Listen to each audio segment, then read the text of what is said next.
Halo, berjumpa lagi Morning People dalam Interpol, Interupsi Politik Podcast 5pagi.id.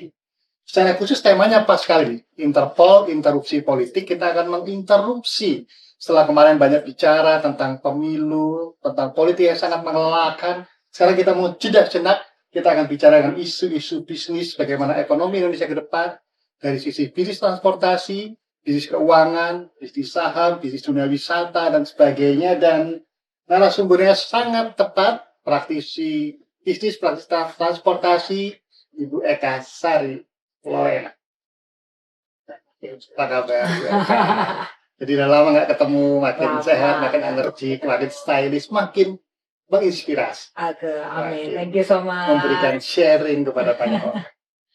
Jadi Bu Eka Sari Lorena, pemilik sekaligus Direktur Utama Lorena Transportasi Group, pernah menjadi Ketua Umum Organda, Organisasi Pengusaha Nasional Angkutan Bermotor Indonesia, dan juga banyak perusahaan yang lain ya Bu, ada PT Rianta, Mitra Karina, PT Prima, Sari Boga, dan mungkin nanti bisa dijelaskan expand yang lain di 2024 ini. Bu ESL, Eka Sari Lorena, hidupnya bertumbuh dengan seiring perkembangan usaha bus Lorena yang kali pertama beroperasi pada 1970 saat itu baru lahir Ibu, dan kemudian punya ratusan armada menghidupi ribuan orang di banyak tempat di Indonesia. Kita langsung berbincang dengan Bu ESL, pemilik 2 gelar master bisnis dari Amerika Serikat yang selalu menginspirasi, energik, dan bagaimana pandangan-pandangannya ke depan. Bu Eka, pertama, kita sudah melalui pemilu yang cukup melelahkan bagi banyak pihak. Sebagai seorang pengusaha, bagaimana Anda melihat roda bisnis, prospek Indonesia ke depan setelah kemarin kayaknya hampir 1 tahun lebih kita atau teman-teman pengusaha banyak memilih itu wait and see.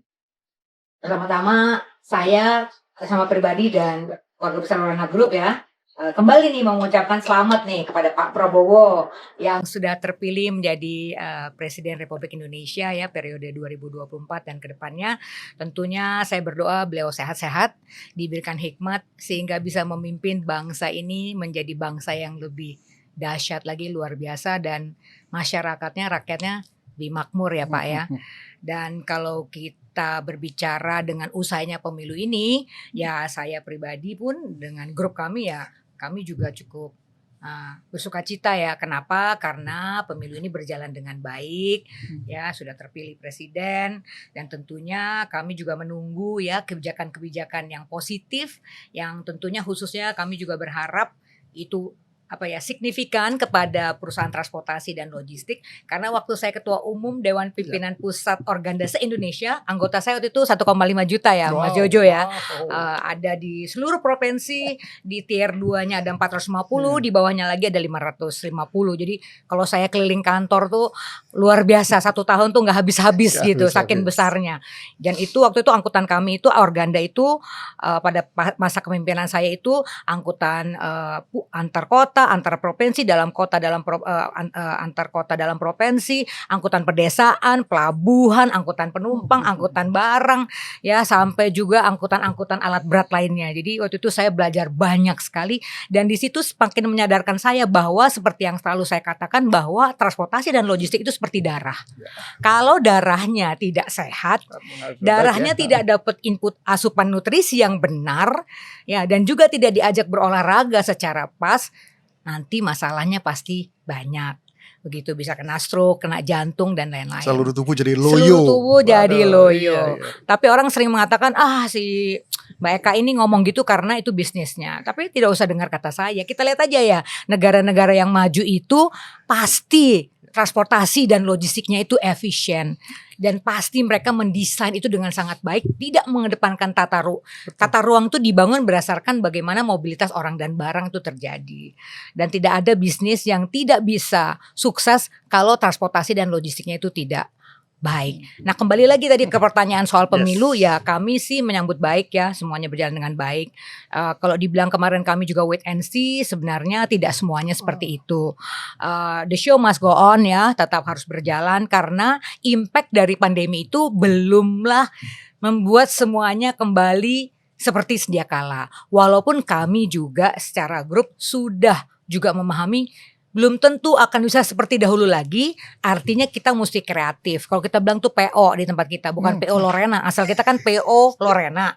PO-nya tetap dipegang karena untuk Lorena Transport udah TBK ya, PT Eka Sari Lorena Transport TBK. Tapi PO-nya diganti itu pakai otak. Pakai otak. Gitu, use your Ini brain otak. gitu ya. Itu kita berpikir bagaimana, kita kan karyawannya lebih 8.000 ya. Jadi kita berpikir bagaimana kita ini tetap tidak hanya bertahan, tapi juga tetap bisa meningkatkan pelayanan kita, juga bisa mengembangkan sayap kita, dan tetap bisa memberikan kesinambungan kepada banyak orang maupun bagi usahanya sendiri. Jadi tidak semuanya wait and see, dan harapan kita tentunya ya di kepemimpinan yang baru ini bisa melanjutkan hal-hal yang baik yang sudah dilakukan oleh Pak Jokowi, yang tentunya ada pembaharuan dan lebih banyak lagi juga kebijakan-kebijakan yang menstimulasi untuk transportasi logistik itu lebih mumpuni, efisien, dan dapat berkompetisi begitu secara sehat. Nah, bicara tentang kebijakan transportasi logistik, ibaratnya tubuh ini menjadi darah. Para pemirsa podcast 5 Pagi Morning People, Bu Eka Sari Lorena memang terkenal sebagai pejuang transportasi ya. Jadi bukunya Ayo Lawan Kemacetan. Kemudian ada satu lagi, berpihak kepada angkutan umum. Membela angkutan umum. Bercerita tentang bagaimana angkutan publik di Nusantara yang luar biasa, ajaib gitu ya. Ada angkot bisa diisi berapa belas orang demi sekolah, anak sekolah dan sebagainya. Berbicara tentang itu dan kebijakan pemerintahan baru nantinya, Bu Eka, dan juga di akhir-akhir periode Pak Jokowi ini. Bulan Maret ini pemilu baru selesai, beberapa pekan, belum juga disahkan rekapitulasi, begitu. Ada kabar Dirjen SDM ya akan menaikkan harga BBM. Kemudian ya pada Maret ini, dan kemudian kabarnya 13 ruas tol nanti akan naik secara bersamaan tarifnya. Belum lagi kalau kita bicara tentang suku cadang yang masih agak berat harganya karena imbas konflik di Ukraina dan juga distribusi, dan tadi minyak karena imbas konflik di Timur Tengah begitu. Anda masih optimis kondisinya agak berat nih kayaknya. Iya. Saya mau menjelaskan sedikit ya. Yang menggunakan BBM yang terbesar itu lebih dari 80% adalah angkutan pribadi ya. Jadi angkutan komersial itu jumlahnya sangat sedikit. Karena yang terbesar angkutan yang berada di jalan raya itu adalah angkutan penumpang, angkutan orang. Jadi sebenarnya menurut saya kita bisa hitungnya, apabila angkutan komersial yang membawa orang dan barang, dan harusnya terutama yang mengangkut orang dalam jumlah banyak ini harusnya diperbanyak, sehingga kita sekarang ini, tadi saya naik ke mobil aja dari kantor saya, panasnya minta ampun, udah kayak terbakar sampai kaget. Artinya demikian buruknya kualitas udara kita ya, humid, nggak sehat, banyak orang batuk, sakit begitu. Harusnya ini sangat dipikirkan gitu. Kalau memang kita serius mau membangun bangsa ini menjadi bangsa yang sehat, bangsa yang kompetitif begitu. Bukan berarti ini tidak penting. Menurut saya kalau kita mau maju, bangsa ini terutama PR-nya besar karena archipelagos, kepulauan. Lebih sulit itu berbicara transportasi logistiknya. Jadi menurut saya ada hal-hal yang memang harus difasilitasi lebih.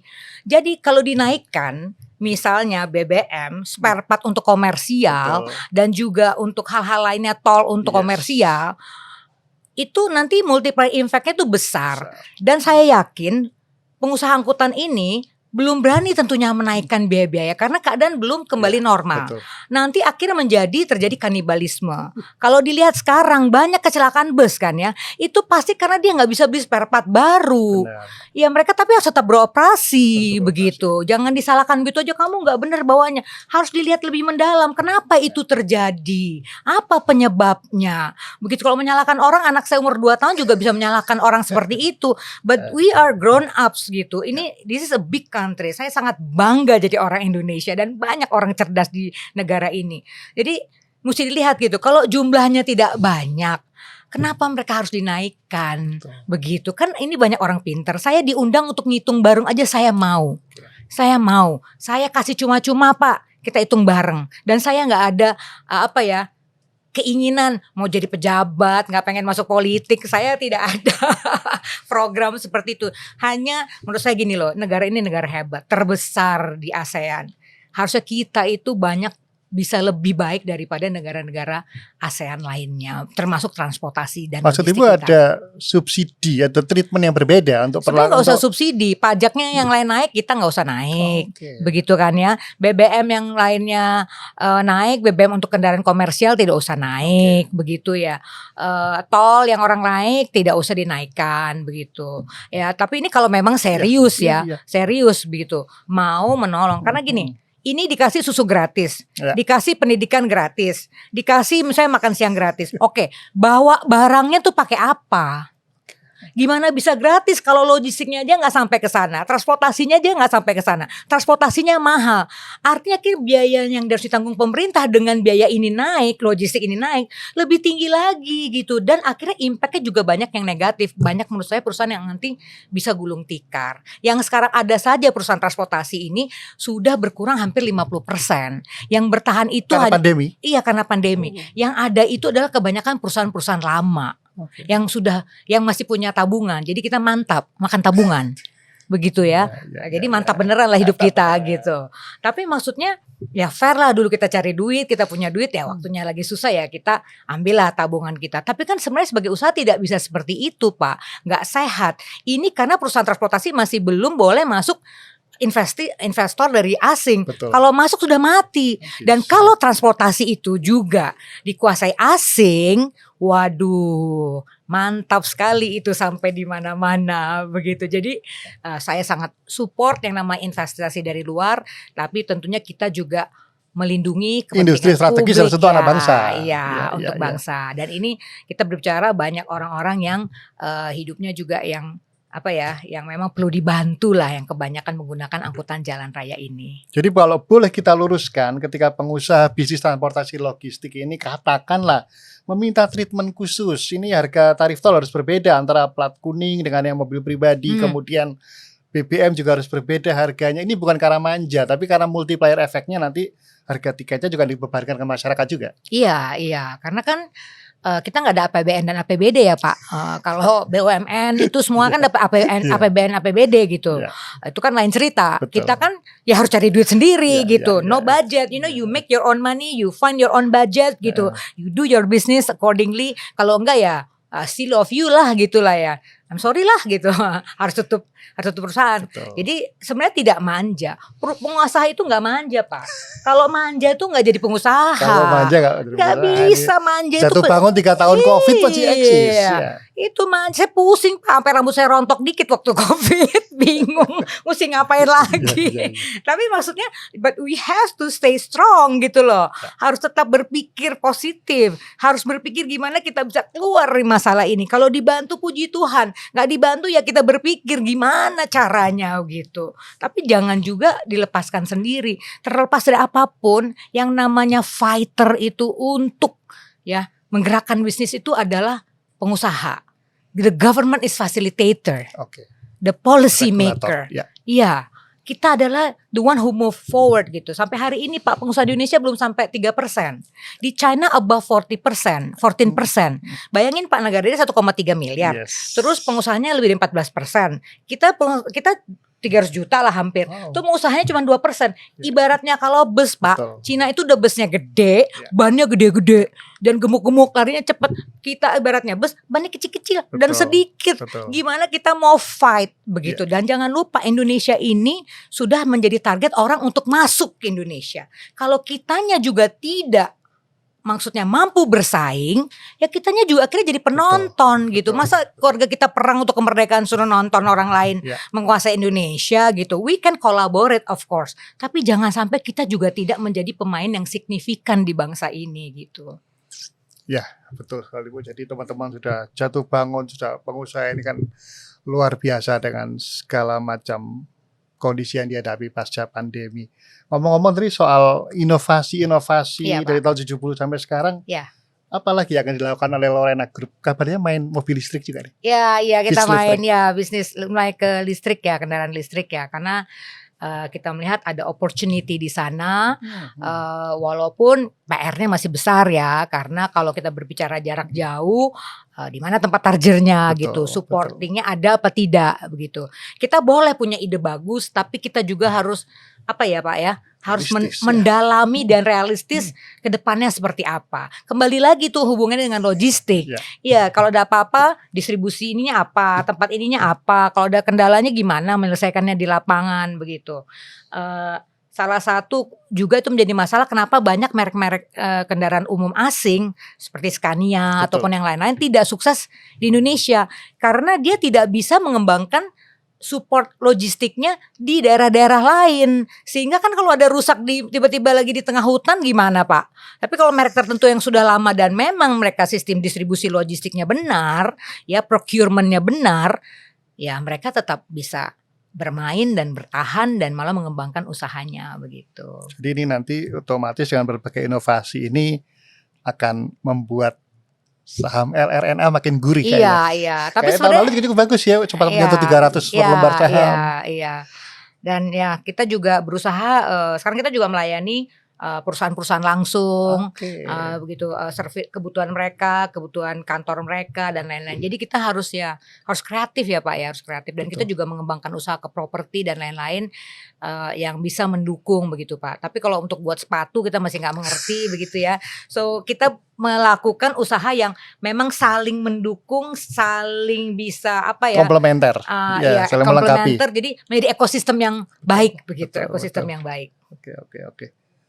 Jadi kalau boleh di-spill apa saja nih, mau bikin di Bogor atau di Jawa Timur di mana nih, hotel? Iya hotel ya, ini doain aja ya bisa masuk ke Jawa Timur sama Jakarta ya berikutnya ya. Doakan karena dari dulu kan kita nih, kalau kata bapak saya kita kan orang deso. Kalau punya uang nggak beli mobil Pak, punya uang tuh beli aset, beli tanah. Betul. Karena ayah saya percaya bahwa founder kami Bapak Getty Surbakti yang tahun ini berusia 85 tahun. Wow. Ya, beliau mengatakan, kita itu kalau hidup itu ya kita harus mengkalkulasikan dengan baik. Ya, jadinya nggak usah foya-foya. Hidup itu yang wajar, yang berguna, yang berdampak begitu. Makan juga cuma 3 kali sehari juga begitu. Jadi ya, dia harus mengajarkan kita bahwa ya kalau kita melakukan investasi kita melihat dalam skala yang besar begitu. Tapi berpikir nggak usah terlalu complicated. Tapi data-datanya lengkap begitu sehingga kita memberikan keputusan yang tepat. Bu Eka bicara tentang legacy Presiden Jokowi yang akan berakhir bulan Oktober, 20 Oktober nanti, yang paling utama legacy tentu tentang perpindahan ibu kota, IKN ibu kota Nusantara, ini ibu kota negara yang baru. Bagaimana Bu Eka melihat ini? Judulnya adalah atau tekadnya adalah mengurangi ketimpangan agar tidak hanya ekonomi itu menumpuk di Pulau Jawa begitu. Sebagai pengusaha transportasi, nanti akan pergerakan penduduk banyak ke Kaltim dong. Jadi nanti yang akan berkurang penumpangnya dari Sumatera sampai ke Jawa terus akan pindah ke sana, apa sedangkal itu? Saya rasa kalau menurut saya ya, hemat saya, analisa saya itu tidak akan signifikan ya impactnya ya. Karena begini, orang-orang itu di daerah Jawa, Bali, Sumatera, begitu ya, Madura, Lombok itu penduduknya sudah banyak dan mereka banyak melakukan kegiatan tidak memang berhubungan langsung dengan IKN.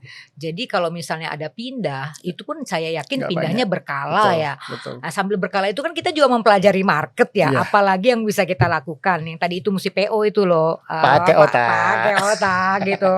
otak. Jadi ya kalau menurut saya ya, kalau perusahaannya sehat, juga tim manajemennya baik, begitu ya, kita menyambut baik memang apabila pemerintah melihat bahwa ini keputusan yang tepat untuk pindah ibu kota begitu ya. Nanti kita lihatlah, siapa tahu Lorena diajak juga begitu mendukung transportasi di sana. Kalau saya siap sekali dengan pengalaman kita lebih daripada 35 tahun yang sudah terbukti begitu. Ya kita bisa memberikan sumbangsi yang terbaik begitu daripada coba-coba dengan orang yang belum jelas ya Pak ya. Walaupun itu saya temennya gitu kan ya Pak, tapi kan saya juga temennya semua orang ya Pak. Marilah kita berteman dengan Lorena Group dan kita nih juga melayani di grup-grupnya Sinarmas misalnya, itu juga kita support Traveloka gitu, DHL yang kita layani bukan perusahaan-perusahaan yang baru lahir kemarin. Tidak mungkin mereka juga memakai kita karena kita itu tidak bagus, pasti itu karena ada reputasinya begitu. Nah, tadi saya berbicara satu hal mengenai tol ya, tadi saya lupa. Kalau tol dinaikkan, menurut saya tuh impactnya sangat signifikan. Karena gini, terus terang aja, banyak angkutan umum yang tidak premium sampai hari ini tidak pakai jalan tol. Oh iya. Karena masih dianggap mahal. Begitu. Jadi mereka tetap pakai jalan yang dulu. Memilih rute yang lebih jauh. Iya, karena uang tolnya mahal. Gitu. Jadi yang pakai jalan tol itu berdasarkan survei saya adalah memang yang angkutan yang sudah lebih premium. Ya, betul, premium. Yang lebih premium, mungkin yang bayarannya lebih bagus, sleeping bus, yang kelas sleeping bus, double decker gitu, kayak bus kita gitu. Tapi yang lebih simple, angkutan-angkutan logistik yang lebih simple, yang perorangan itu, mereka masih pakai angkutan, masih pakai jalan yang lama. Saya lihat, karena kan saya masih sering jalan darat ya, masih ke sana. Jadi kalau nanti dinaikkan, makin sedikit yang menggunakan angkutan, makin sedikit menggunakan jalan tol, apa nggak rugi jalan tolnya juga, begitu. Jadi ini mesti dilihat dalam banyak. Return of investmentnya makin jauh. Iya, please take a look around for more reasons gitu, aspek yang mesti dianalisa begitu. Oke, morning people, tetap bersama dengan figur yang selalu learn, share, and inspiration, selalu memberikan inspirasi, berbagi dan belajar tanpa pernah henti, Bu Eka Sari Lorena. Bu, bulan depan ini setelah puasa 10-11 April Lebaran, katakanlah mulai awal April itu sudah mulai arus mudik, sudah mulai cuti bersama begitu. Seberapa jauh industri transportasi kita bersiap menghadapi momentum arus mudik arus balik 2024 ini? Kan bisa dibilang pertama nih pasca Covid. Tahun lalu pandemi menjadi endemi itu baru ditetapkan pada bulan Juni. Jadi kemudian Nataru lah sudah sukses. Jadi ini adalah yang pertama kita lepas dari pembatasan dari dulu. Aduh, itu masa kegelapan ya, kita duduk di bus disilang-silang. Sini ada, sini nggak boleh, sini nggak boleh. Pesawat pun seperti itu. Benar sekali. Siap bisa bangkit? Yes, kami ya terutama juga saya yakin seluruh pengusaha bus sudah menanti-nantikan sebenarnya acara Ramadan, karena kan sebelum puasa kan biasanya banyak nih ekar dan lain-lain, itu kita juga dengan penuh sukacita melayani. Terus yang kedua tentunya nanti mudik kita juga sudah siap bagaimana memberikan yang terbaik dengan armada yang terbaik dan jumlah yang paling maksimal kita bisa berikan. Dari sekarang kita sudah bersiap-siap begitu. Jadi tentunya ya kita juga berharap pasti tetap terus dilakukan untuk kerjasama yang baik ya dengan aparat dan juga dengan para pengusaha, sehingga keselamatan itu tetap dikedepankan, keamanan tetap dikedepankan, karena apalah kita juga gunanya mau berkunjung tujuannya baik, tahu-taunya di jalannya tidak aman. Kemarin saya itu diundang Alibaba ya, Alibaba Global Initiative di Hangzhou pusatnya 10 hari. Kebetulan perusahaan kami terpilih menjadi salah satu perusahaan yang diundang untuk belajar berkolaborasi. Ini kemarin tentang salah satu perusahaan kami, perusahaan teknologi namanya Big Bawa Indonesia Global. Bawa Indonesia Global. Atau di Amerika namanya Bring Indonesia Global. Bring Indonesia Global. Ya, tujuannya itu bagaimana kita mendukung UKM Indonesia. Anggota kami ada 28.000 UKM seluruh Indonesia saat ini, dari Sabang sampai Merauke, itu bisa marketnya itu masuk ke negara lain. Tentu salah satu kunci ini bisa sukses pengalaman saya adalah apabila transportasi dan logistiknya itu didukung. Begitu, sehingga produk-produk bagus itu bisa bersaing. Karena sekarang kita pacul aja bersaing sama Vietnam, pacul aja bersaing sama Cina. Bahaya gitu loh. Bahaya gitu. Dan ongkos kirim mereka tuh biasanya juga lebih kompetitif.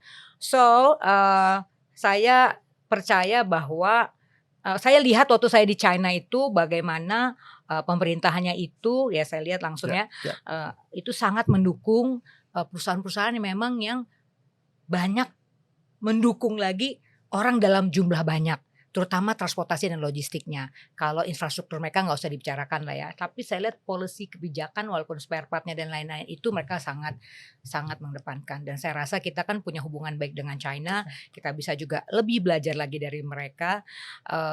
Ya sehingga nanti saya juga mau berbagi ilmu saya. Besok-besok mau ditanya soal Alibaba Global Initiative, itu sangat signifikan, sehingga ya saya maulah sebelum saya dipanggil bos saya di atas, saya bisa melihat transportasi Indonesia ini berevolusi secara luar biasa gitu. Apa yang kita harapkan, transportasi yang memang bisa diakses oleh semua orang, baik orang yang sehat maupun difabel dan orang dari kalangan apapun. Karena saya punya teman banyak di luar negeri, orang kaya tapi naik angkutan umum. Kenapa? Karena aksesibilitasnya sama fasilitasnya baik.